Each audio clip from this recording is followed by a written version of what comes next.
اعوذ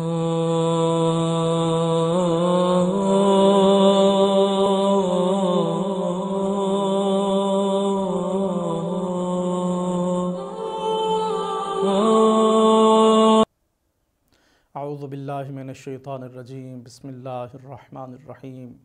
انا للہ و انا الیہ راجعون۔ مومنین کرام، قیامت کا منظر ہے۔ مسجد کوفہ میں علی ابن ابی طالب علیہ السلام خاک کوفہ پہ تڑپ رہے۔ ایک صدا بلند ہے کہ علی ابن ابی طالب علیہ السلام شہید ہو گئے۔ مولا متقیان کے سر مقدس میں ضرب لگ چکی ہے۔ علی علیہ السلام کے بیٹے جلدی سے مسجد کی طرف دوڑے۔ جیسے ہی مسجد میں آ کے دیکھا تو بابا مٹی کو اٹھا کے اپنی پیشانی پہ ڈال رہے ہیں اور فرما رہے ہیں بسم اللہ و باللہ و فی سبیل اللہ وعلی ملت رسول اللہ فزت ورب الکعبہ۔ جلدی سے بیٹے آئے، حسن و حسین نے رونا شروع کیا تو علی ابن ابی طالب علیہ السلام نے ارشاد فرمایا، میرے بیٹے یہ رونے کا مقام نہیں ہے، یہ صبر کا مقام ہے۔ پہلے اپنے نانا کی امت کو نماز پڑھائیے۔ کیا وہ عالم ہوگا کہ جب حضرت امام حسن مجتبیٰ علیہ السلام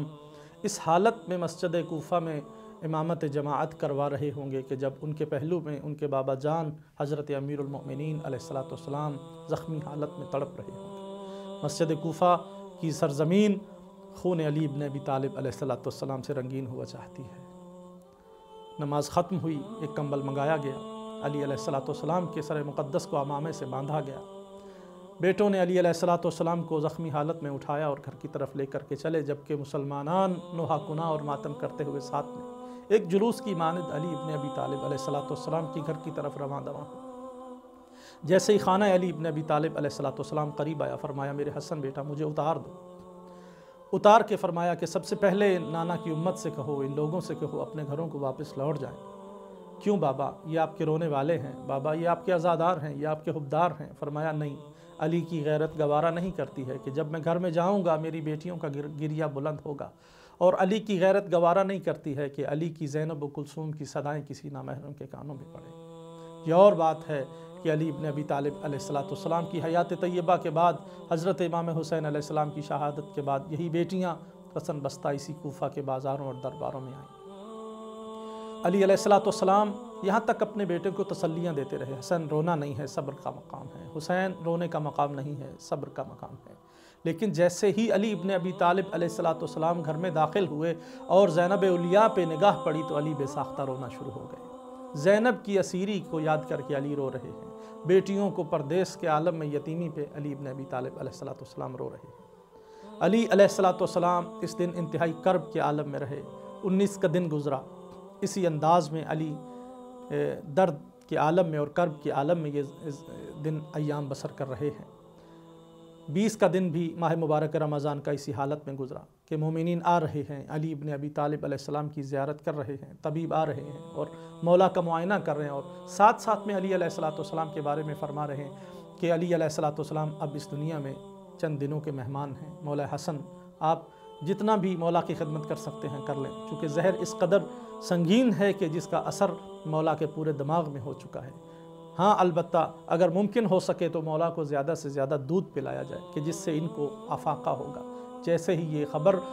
کوفہ کے اندر پھیلی، مولا حضرت امام حسن علیہ السلام نے باہر جا کے دیکھا تو کیا عالم ہے کہ تمام یتیمان کوفہ ایک قطار بنا کے کھڑے ہیں، ان کے ہاتھوں میں چھوٹے چھوٹے جام ہیں جس میں ان کے حصے کا دودھ ہے، اور مولا سے آ کے کہہ رہے ہیں مولا یہ ہمارے حصے کا دودھ ہمارے آقا کو پلا دیجئے کہ جو ہمیں آج تک اس طرح سے پالتے رہے کہ ہمیں احساس تک نہ ہونے دیا کہ ہمارے والد اب اس دنیا میں نہیں رہے۔ اب ہمیں لگتا ہے کہ ہم یتیم ہونے کے لیے جا رہے ہیں۔ میں کہوں گا مولا آپ کو دودھ کی ضرورت پڑی تو دیکھیے کتنا دودھ اکٹھا ہوا، لیکن آپ کے بیٹے حضرت امام حسین علیہ السلام اپنے 6 مہینے کے لال کو لے کے کربلا میں ایک گھونٹ پانی کے لیے سوال کر رہے ہیں، لیکن ظالم تیر کے ساتھ ان کے گلے کو نشانہ بنا رہے ہیں۔ مولا حضرت امام علی ابن ابی طالب علیہ السلام کے بارے میں ایک راوی روایت کرتا ہے کہ اس قدر حالت بگڑ گئی تھی اور بدن اس قدر پیلا پڑ گیا تھا کہ میں نے جب جا کے دیکھا تو پیلی پٹی آپ کے سر مقدس پہ بندھی ہوئی تھی۔ میں نے دیکھا کہ مجھے محسوس نہیں ہو رہا تھا کہ زیادہ اس پارچہ جو آپ کے پیشانی مقدس پہ بندھا ہوا ہے اس کا رنگ زیادہ پیلا ہے یا آپ کے چہرے کا رنگ زیادہ پیلا ہے۔ 21 ماہ مبارک رمضان کی صبح کو علی ابن ابی طالب علیہ السلام اس دنیا سے انتقال فرما گئے۔ آپ کو وہیں پہ غسل و کفن دیا گیا، اور آپ کے وصیت کے مطابق آپ کے بیٹوں نے اس انداز میں آپ کا جنازہ تیار کیا کہ آگے سے مولا نے فرمایا تھا کہ اے حسن آگے سے جنازہ خود اٹھے گا، پیچھے سے آپ اٹھانا، اس انداز میں جنازے کو لے کر کے چلے، اور غری کے مقام پر کہ جسے آج کل نجف کہتے ہیں، فرمایا وہاں جب جاؤ گے تو تمہیں ایک بنی بنائی قبر ملے گی۔ جب یہاں پہنچے تو ایک پتھر سے نور ساطع تھا، اور وہاں جب کھودا گیا تو ایک بنی بنائی قبر ملی کہ جس میں کتبہ لکھا ہوا تھا کہ یہ وہ قبر ہے کہ جسے حضرت نوح علیہ السلام نے اپنے بھائی علی ابن ابی طالب علیہ السلام کے لیے تیار کیا۔ علی علیہ السلام کی وصیت کے مطابق آپ کے بیٹوں نے اسی قبر میں آپ کو دفن کیا اور نشان کو مٹا دیا کہ جو سینکڑوں سال بعد تک بھی اسی انداز میں چھپا رہا، اور وہ قبر کسی پہ ظاہر نہیں تھی، حتیٰ کہ امام جعفر صادق علیہ السلام کے دور میں وہ قبر کا نشان ظاہر ہوا کہ جب حضرت امام صادق علیہ السلام نے آپ کی قبر مطہر کی زیارت کی۔ جب حضرت علی علیہ السلام کے بیٹے دفن کر کے واپس جا رہے تھے تو رستے میں ایک بیابان میں سے کچھ کراہنے کی اور رونے کی صدائیں بلند ہوئیں۔ حسن علیہ السلام بڑھ کے دیکھتے ہیں، ایک نابینا شخص ہے کہ جو اپاہج ہے، جس کی ٹانگیں نہیں ہیں، جس کے ہاتھ نہیں ہیں، اور وہ رو رہا ہے۔ اور جیسے ہی مولا حسن جا کے اس کے پاس بیٹھے تو اس نے روٹھنے کے انداز میں کہا کہ آج 3 دن ہو گئے تم نے میری خبر نہیں لی ہے، پہلے تم آتے تھے، مجھے کھانا کھلاتے تھے، مجھ سے پیار کرتے تھے، مجھ سے باتیں کرتے تھے، اے میرے مونس و مددگار 3 دن ہو گئے، اگر میری خبر نہیں لینی تھی تو پھر مجھے اپنے پیار کا عادی کیوں بنایا تھا؟ تو مولا امام حسن علیہ السلام نے فرمایا میں تو پہلی مرتبہ آیا ہوں، جو تمہارا مونس و مددگار تھا اس کے کچھ مواصفات بتاؤ۔ تو اس نے کہا اس کا نام مجھے معلوم نہیں ہے، بس جب بھی پوچھتا تھا تمہارا نام کیا ہے تو یہی کہتے تھے کہ ایک فقیر کے پاس بیٹھا ہے، ایک مسافر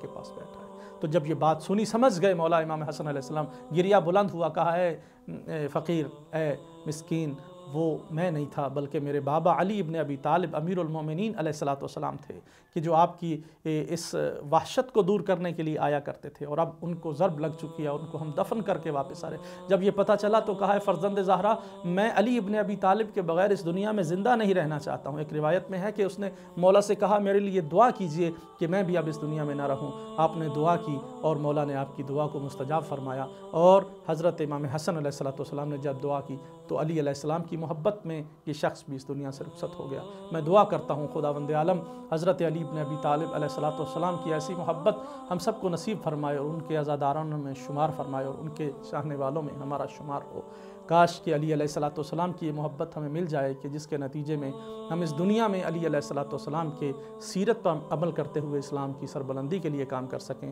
اور ان کے وارث حضرت امام صاحب الزمان علیہ السلام کے انصاران میں شامل ہو سکیں۔